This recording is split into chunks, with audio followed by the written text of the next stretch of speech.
नमस्कार मित्रों, मैं नमिता सचान सुंदर एक बार फिर उपस्थित हूँ आप सबके सम्मुख सुमति जी की, डॉक्टर सुमति अय्यर की एक और कहानी लेकर। ये कहानी, जैसा कि आप समझ ही गए होंगे, हम घटना चक्र से उनके कहानी संकलन घटना चक्र की ही कहानियां अभी सुना रहे हैं। तो ये भी उनके संकलन घटना चक्र में संकलित एक कहानी है, लेकिन ये कहानी जिसका कि शीर्षक है कैक्टस के फूल, वो इसलिए भी ज्यादा इम्पोर्टेंस रखती है क्योंकि ये सुमति जी की किसी पत्रिका में प्रथम प्रकाशित कहानी थी। कहानी है, प्रथम प्रकाशित कहानी है। साप्ताहिक हिंदुस्तान एक पत्रिका हुआ करती थी उस जमाने की, बहुत ही आप में से कुछ लोगों ने तो सुना ही होगा अवश्य उसका नाम। तो साप्ताहिक हिंदुस्तान में प्रकाशित कैक्टस के फूल सुमति जी की किसी पत्रिका में प्रकाशित प्रथम कहानी है। तो चलिए चलते हैं कहानी कैक्टस के फूल की दुनिया में। सुनते हैं ये कहानी, सुमति जी की कहानी। मैं कमरे में उदास शाम को घिरते देख रही हूँ। मेरे कमरे की हर वस्तु गूंगी बन गई है, बिल्कुल मेरी ही तरह गूंगी। किसी में कोई भावना नहीं, कहीं कोई हलचल नहीं। पंखे की धीमी आवाज के अतिरिक्त कुछ भी सुनाई नहीं देता। मेरा मौन इन अंतरतम क्षणों में मुझे ही कचोट जाता है। मैं चाहती हूं कि मेरे कमरे में तमाम स्वर उभरें, कई कई स्वर, और उन स्वरों में मेरी वेदना कोई सुन न सके। पर ऐसा कभी होता नहीं है, कभी नहीं होता।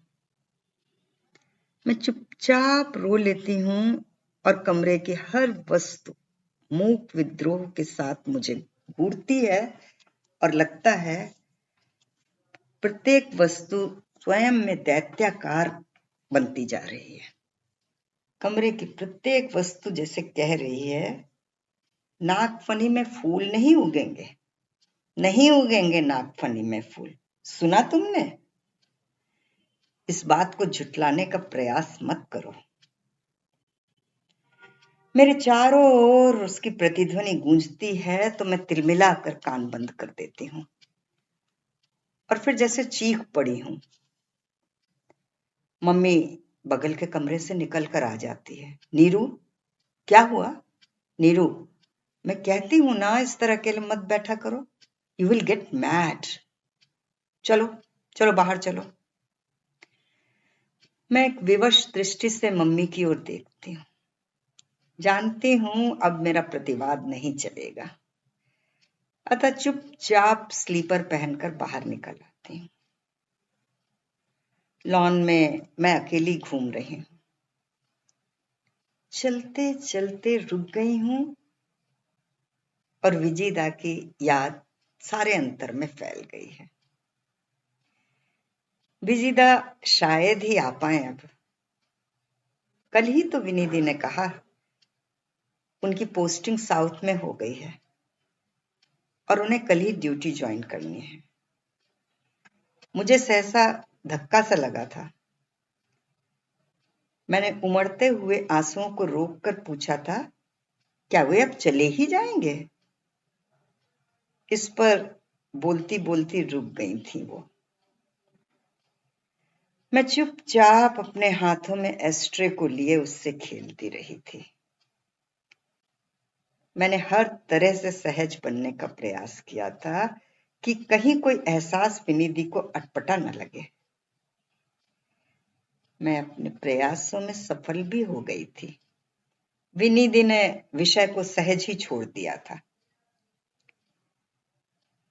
ऐसा लगता है जैसे मैं अपने को आरक्षित अनुभव करने लगी हूं, उतनी ही आरक्षित जितने पिछले 2 सालों से करती आ रही हूं। हर समय एक अनावश्यक एहसास, एहसास जो कभी मुझे परेशान भी कर देता है और कभी एक भय सा लगता है, जैसे जैसे मैं एक बड़े समुद्र में रख दी गई छोटी मछली हूं और मेरे आसपास बड़ी बड़ी विकराल मछलियां हैं। हर समय उनसे बचने के लिए इधर उधर दुबकती फिरती हूँ। आखिर कब तक अपने को इस मत्स्य न्याय से अलग रख सकूंगी? परंतु अपने परिवेश के अनुकूल स्वयं को ढालते ढालते हर बार चूक सी गई हूं। हर बार कहीं कुछ गलत हो जाता है और उसके एहसास का दंड मुझे हर क्षण भुगतना पड़ता है। विजिदा कहते थे, नीरू तू तो अजीब है नीरू, तू जाने कैसा भाग्य लेकर आई है। तब मैं हंस देती हूँ। कभी कभी यूं ही लगता है जैसे मैं व्यर्थ में ही आ गई हूं। कितनों की जिंदगियां अब मुझसे जुड़ गई हैं। मम्मी, पापा, विजिदा, विनी और असीम। जाने क्यों कभी सोचती हूँ मैं इनके लिए, इन सब के लिए व्यर्थ हूं। मेरा रहना न रहना कोई अंतर उत्पन्न नहीं करता। मैं अगर इन लोगों के जीवन से ओझल भी हो जाऊं ना, तो इनका जीवन पूर्ववत चलता रहेगा। कहीं भी कोई भी अंतर नहीं आएगा। नागफनी के पास चलती चलती थक कर बैठ गई हूं मैं। साड़ी का आंचल फंस गया है। उसे धीरे धीरे निकालते समय मेरी उंगलियों में कई कांटे चुभ जाते हैं। हल्की सी सीतकार के साथ हाथ हटा लेती हूँ। नागफनी को देखकर कितने ही दंश ताजे हो गए हैं। शादी के दिन असीम को देखकर विनी दी ने कहा था, Neeru, you will have lots of flowers on your path. कितना अच्छा है तेरा दूल्हा। मैंने फीकी हंसी हंस दी थी, जिसे सहज रूप में प्रस्तुत करना मेरे लिए बड़ा कठिन पड़ रहा था। उसने मेरा चेहरा दोनों हाथों से उठाकर सहलाया था।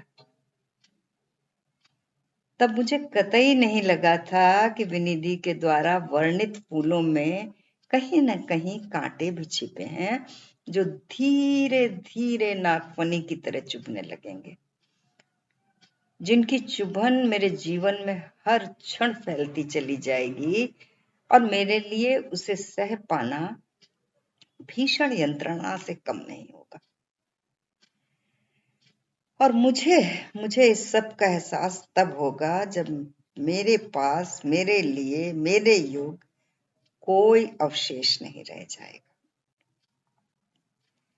मुझे याद है जब ये विवाह तय हुआ था, तब आम लड़कियों की तरह मैं भी कितनी खुश हुई थी। कितने सपने सजोए थे मैंने। एमए पास करने के बाद 2 साल घर में यूं ही काटने के दौरान जितनी ऊब मेरे शरीर में समा गई थी, उससे मैं एक तरह से टूटने सी लगी थी। तभी असीम का मेरे जीवन में आना काफी भला लगा था। उसका लावण्य, उसकी आर्थिक स्थिति, सबसे बढ़कर उसका खुला व्यवहार मुझे बेहद पाया था। मेरा अंतर्मन कहीं उसे चाहने लगा था, परंतु उसमें कहीं भी भावुकता का सस्तापन न था। मैं अपनी प्यारी सी प्यारी आकांक्षाएं कुचलकर उसके लिए, उसके सुख के लिए समर्पित हो जाना चाहती थी। विवाह तय हो जाने पर मैंने मेहनत से कितना कुछ सीखा था। घर की सजावट, नए नए व्यंजन और न जाने क्या क्या। इस खुशी में मम्मी पापा सभी मेरे साथ सम्मिलित हो गए थे। यदि कोई अलग था तो सिर्फ विजिदा।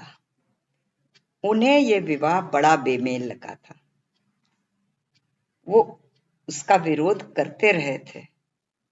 उनके विचार से असीम जैसे के साथ नीरू जैसी पायस लड़की की जिंदगी नहीं जुड़ सकती।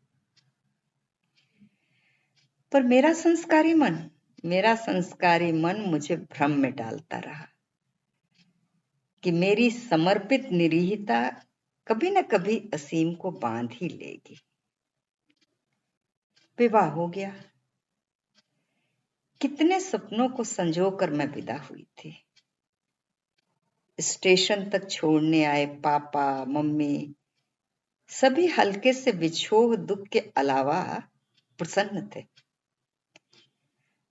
बिजीदा ने भी अब परिस्थिति से समझौता कर लिया था। पता नहीं कितने भारी मन से उन्होंने मुझे सांत्वना दी थी। नए घर नए परिवेश में जिस दिन हम आए थे, घर का रीतापन मुझे हल्के से कहीं चुभ गया। घर में हम दोनों के अतिरिक्त और कोई भी तो नहीं था।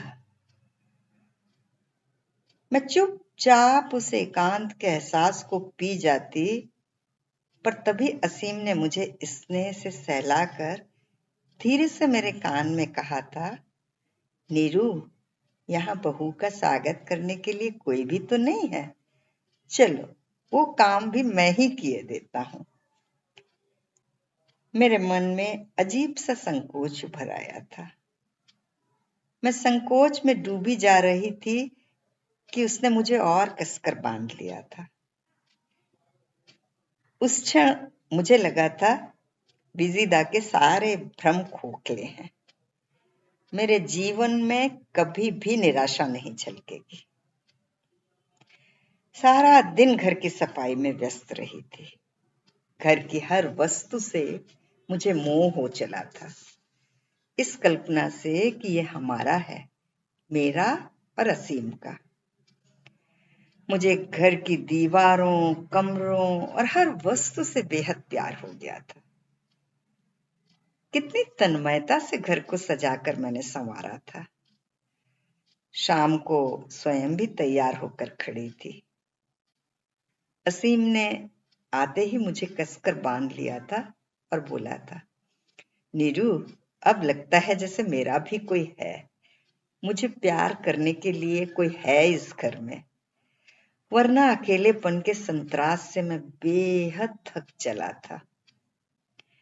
मुझे कभी अपनत्व नहीं मिला नीरू, मुझे ढेर सारा प्यार दे सकोगी ना? मन में उसके बाल सुलभ भोलेपन पर बेहद प्यार उमड़ आया था। दोनों हाथों से उसके सिर को अपनी गोद में छिपाते हुए मैंने प्रण किया था, असीम को बेहद प्यार दूंगी, बेहद प्यार। उसकी हर खुशी के लिए अपना सारा अस्तित्व लुटा दूंगी।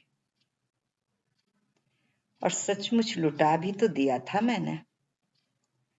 शादी के बाद 4 महीनों तक मेरे जीवन में फूल ही खिलते रहे थे।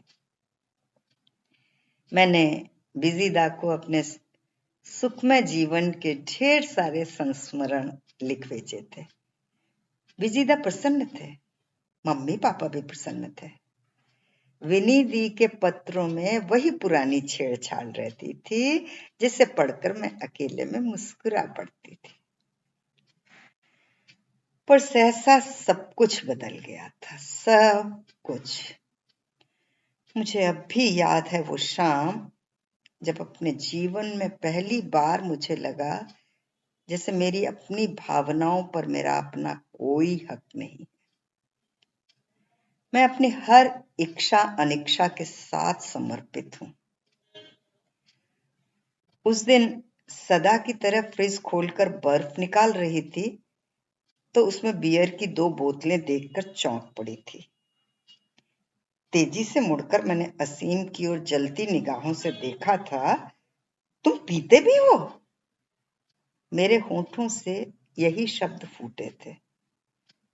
वो हड़बड़ा उठा था, फिर अपनी अपराध भावना को एक वक्र मुस्कान से छिपाता हुआ बोल उठा था, ऑफ कोर्स, क्या बुरा करता हूं? वो तीखा हो रहा था। मैं जाने क्यों अपने को संभाल न सकी थी। छी, आई हेट यू, तुम्हें अब पीना नहीं है। मैं दोनों बोतलों को उठाकर बाहर रखने ही लगी थी कि उसने लपक कर मेरे हाथों से छीन लिया और जलती दृष्टि से मुझे घूरता हुआ बोल उठा था, माइंड योर ओन बिजनेस। मेरे व्यक्तिगत मामलों में हस्तक्षेप करने का अधिकार नहीं है तुम्हें, समझी? और वो लपक कर बाहर चला गया था। मैं सहम कर सोफे पर बैठ गई थी। मुझे मालूम नहीं था कि इस छोटी सी बात पर अधिकार तक का प्रश्न उठ खड़ा होगा। आज असीम लड़ने के मूड में क्यों है, मैं समझ न सकी थी। मुझे लगा था जैसे ये कोई खेल है, सिर्फ क्षणों का खेल है। अभी कुछ ही देर बाद वो आकर मेरे गले पर हाथ डालकर कहेगा, नीरू नाराज हो गई क्या? जैसे वो शादी के आरंभ के दिनों में कहा करता था। और फिर सारी शिकायतें उन अंतरंग घनीभूत क्षणों में कहीं डूब जाएंगी। पर ऐसा कुछ नहीं हुआ। चाय भी उसने कमरे में मंगवा ली। मैं एक दो बार उसके कमरे में गई भी, पर उसने देख कर भी अनदेखा कर दिया था। मैं सहम गई थी। फिर मेरा साहस ही नहीं हुआ कि उससे कुछ पूछ सकूं। रात को 8 बजे उसके कमरे से कहूं की आवाज आई, साथ ही उसका बुलावा भी। मैं हार कर गई। उसके साथ 2-3 अजनबी बैठे थे और एक महिला भी। मुझे जाने क्यों उसे देखते ही घृणा सी हो आई थी। कितनी चीप लग रही थी। उसके पुते होंठ, लो हिप साड़ी। वो मुझे देखते ही उठाई और हाथ बढ़ाते हुए बोली थी, oh so glad to meet you Mrs Aseem, how sweet you are. मैंने शालीनता से हाथ जोड़ दिए थे। वो कुछ बुझ सी आई थी। फिर असीम को देखकर हंसते हुए बोली थी, लगता है मिसेस असीम को हाई सोसाइटीज की आदत नहीं है। फिर भद्दे ढंग से उसने ठहाका लगाया तो मैंने नफरत से होंठ भींच लिए थे। क्षण भर के लिए लगा कि भला इस औरत के साथ असीम का परिचय हो सकता है क्या? पर उसके शाम के व्यवहार की स्मृति मुझे सहमा गई थी। मैं चुपचाप उसको सहती रही। असीम जैसे मेरी उपस्थिति से अनजान उन लोगों के साथ बातें करता रहा। थोड़ी ही देर बाद नौकर गिलास और बियर की बोतलें ले आया। मैं चौंक सी उठी। असीम की ओर मैंने प्रश्नवाचक दृष्टि से देखा, पर उसकी ओर से किसी प्रकार की प्रतिक्रिया नहीं हुई थी। कितना अजनबीपन और उपेक्षा का भाव था उसकी दृष्टि में, इतना कि मैं सिहर कर उठाई थी। तभी वो महिला बोली थी, अरे मिसेस असीम, आप साथ नहीं देंगी? मैंने बड़ी वितृष्णा से देखकर कहा था, नहीं आप दीजिए, काफी है। और उत्तर की अपेक्षा न कर कमरे में वापस चली आई और दरवाजा बंद कर फूट फूट कर रोई थी। मुझे लगा था मेरे साथ धोखा हुआ है।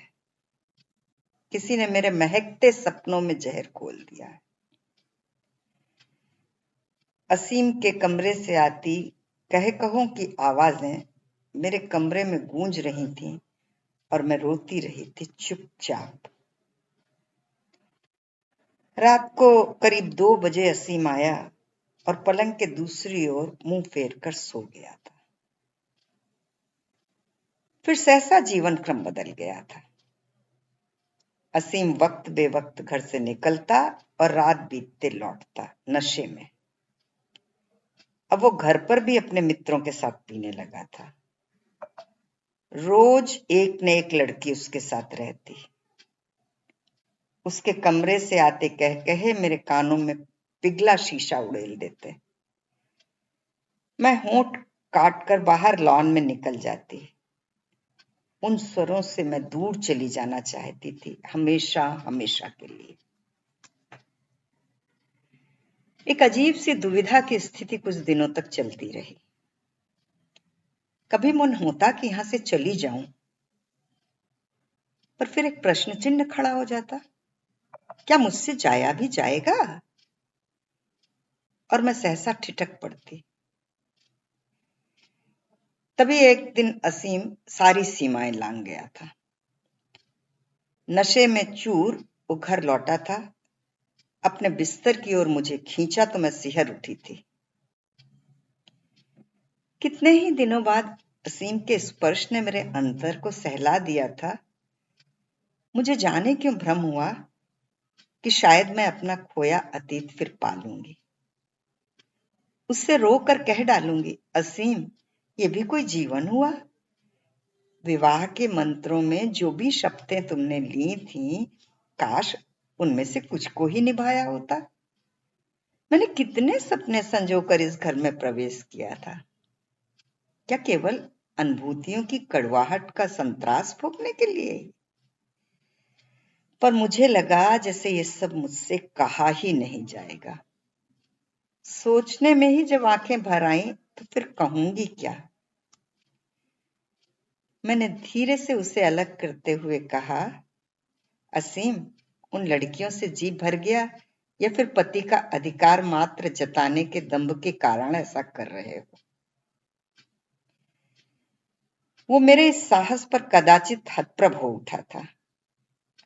फिर तभी ठहाका लगाते हुए बोला था, ओहो, तो तुम्हें सब मालूम है। I am not afraid of anyone. तुम्हारा भी विजित से मन भर गया था तो मुझसे विवाह किया था। मन हुआ कि चीख कर उसके मुंह पर तमाचा कस दूं, पर मेरे दुर्बल हाथ वैसे ही कांपते रहे। मेरे और बिजिदा के संबंधों पर इतना घृणित आरोप, उफ! मुझे लगा मेरी जिंदगी अब इसके साथ जुड़ ही नहीं सकती। कांटों भरे इस रास्ते पर रंच मात्र भी चल पाना मेरे लिए संभव नहीं। मैंने आवेश में कुछ कहने के लिए सिर उठाया ही था कि देखा वो वहां नहीं है। रात भर असीम के वाक्यों ने मुझे बहुत त्रस्त कर दिया था। बिजीदा का विरोध भी याद आया। मैंने सहसा संकल्प कर लिया था कि अब मैं ये सब कुछ एक ही बार झटके से तोड़कर चली जाऊंगी। असीम के संदर्भ में मेरी कमजोरी यहां रहने पर और पनपेगी। उसे पनपने देना मेरे स्वयं के प्रति निर्मम होगा। अपना समस्त मोह समेटकर मैंने एक सूटकेस में सारा सामान रख लिया और पापा को भी फोन करके अपने आगमन की सूचना दे दी थी। प्रातः 5 बजे की गाड़ी थी। 4 बजे तैयार होकर मैं असीम के कमरे में गई थी। वो अभी नींद में था। उसके चेहरे पर गहरी उदासी और थकान को देखकर सहसा जी भर आया, परंतु अपने को रोक कर मैं चुपचाप कमरे से बाहर निकल आई थी। लौटते समय लगा मैं पराई हो चुकी हूं। इस थोड़े से समय में जो कुछ घट गया उसका कोई अवशेष नहीं। मेरे जीवन का सबसे बड़ा अध्याय समाप्त हो गया और मुझे यह भी नहीं मालूम था कि कभी कभी स्मरण शक्ति भी एक बोझ बन जाती। कितने ही वांछित अवांछित प्रसंगों का बोझ ढोते हुए मुझे अपने से कटकर रहना होगा। मैंने बार बार पुराने प्रसंगों को तोड़ने का प्रयत्न किया पर सफल न हो सकी। पापा और बिजीदा स्टेशन पर ही मिले थे। बिजीदा को देखते ही मुझे वो घटना याद हो आई और तब मेरी आंखों में आंसू उमड़ आए। पापा ने मुझे अपने से लगा लिया। मेरा मन हुआ कि रोकर उनसे पूछूं, पापा, क्या कन्यादान के साथ साथ मेरी भावनाएं भी आपने दान कर दी थी? पर मैं कुछ न कह सकी थी। रास्ते भर मुझे रोते देखकर पापा और भी परेशान हो उठे थे। वे बार बार पूछते रहे, पर मुझे कुछ कहते हुए ही नहीं बन रहा था। क्या कहती? घर आने पर सबने कितने प्यार से स्वागत किया था। लगा था मानो ससुराल से पहली बार लौटी। अब मुझे यहीं रहना है, यह बोझ सहसा मुझे आतंकित कर गया था। मम्मी ने कुछ ही दिनों में कुरेद कुरेद कर सारी बातें पूछ ही डाली थी। तब से बिजीदा ने आना कम कर दिया था। पापा तो सुनते ही चिल्ला उठे थे। असीम को अदालत तक ले जाकर संबंध विच्छेद की धमकी भी दी थी, पर विच्छेद शब्द जैसे मेरे गले से उतर न सका था। मुझे बार बार लगता था कि असीम को मैं हमेशा के लिए नहीं छोड़ सकती। यही मेरी कमजोरी है। मैंने पापा को समझाकर किसी तरह शांत किया था। विजिदा कभी कभी ही आते, मुझे घंटों समझाते, उस अध्याय को समाप्त करने के लिए, उस कड़वे यथार्थ के दंश से अपने को मुक्त करने के लिए। पर मुझे लगता है ये सब मुझसे क्यों कहा जा रहा है? कोई क्यों नहीं मुझे समझ पाता? मम्मी, पापा, विनिधि और विजिदा सब क्यों हमारे संबंधों के मध्य तनाव को कम करने के लिए नहीं सोच पाते? इस विचार से मुझे ये घर भी पराया लगने लगा है। विजिदा स्वयं हार गए हैं। वो असीम से मिलने का प्रयास भी करते रहे, पर असीम उन्हें नहीं मिला। पापा ने तो उसका मुंह तक न देखने की सौगंध खा ली है। मैंने 1-2 पत्र भी डाले, पर उत्तर मिला नहीं। बिजीदा मेरे इस ठंडे व्यवहार पर झल्लाते हैं। नीरू, कैक्टस में फूल? कहते कहते वे रुक जाते हैं। असीम आज नहीं, पहले से ही ऐसा था। उसके बदलने की आशा व्यर्थ है। पर मुझे लगता है आशा की एक किरण जो मैंने किसी अंधेरे कोने में संजो रखी थी, वो भी सहसा तोड़ दी गई हो। नीरू, माँ की आवाज मुझे वर्तमान में लाट पटकती है। लॉन से उठकर अंदर आने लगी हूँ। नागफनी के झाड़ में फिर आंचल अटक गया है। मैं धीरे से निकालती हूँ। इस बार कांटे नहीं चुभते।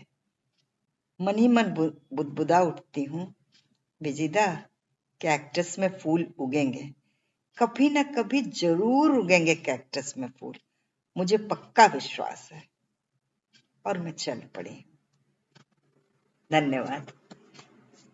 देखिए, कैक्टस पे फूल खिलने का विश्वास सत्य होता है या नहीं, या कहिए कि सत्य हो जाए, इस प्रार्थना के साथ कहानी यहीं समाप्त।